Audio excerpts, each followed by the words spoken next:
Yedim seri geç kalmayayım. Şimdi diğerler harda kaldı.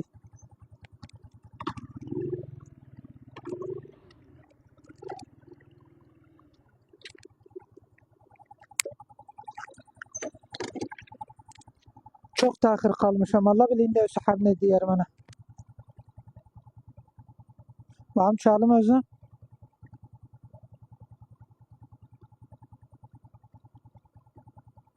Dur çalım bağım özü.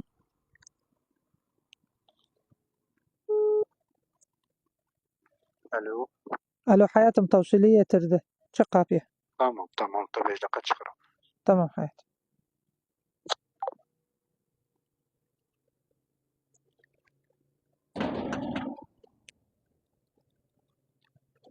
Ne var hayatım? Saatine zaten.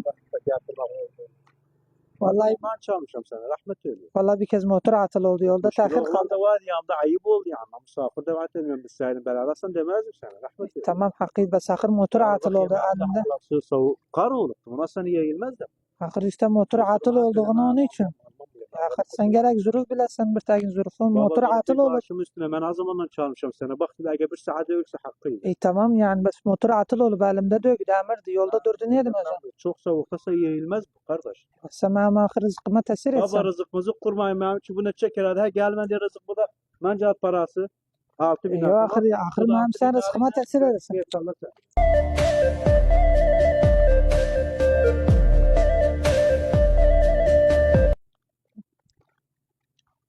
Ya hakikaten bir kimsenin zürfün bilmez. Bana para ben dükkan sahibine ne diyeyim?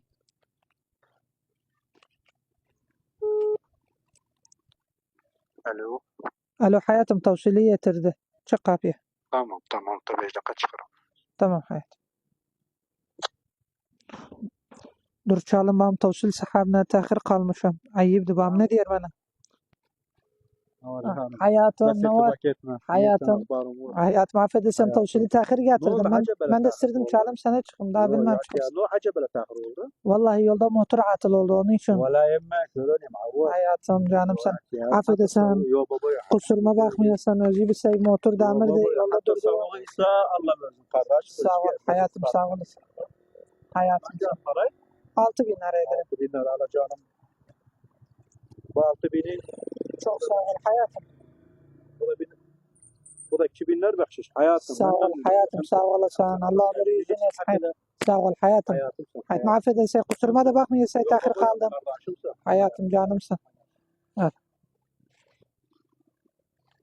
Vallahi iyi adam neydi bir hak etmek edemedi.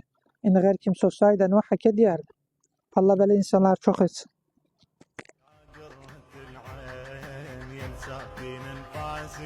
تذكرني لو ناسي ما شيبت راسي شيبت السنين من غريب وعايش الدنيا غريبة من محب ما نشف دموع حبيبه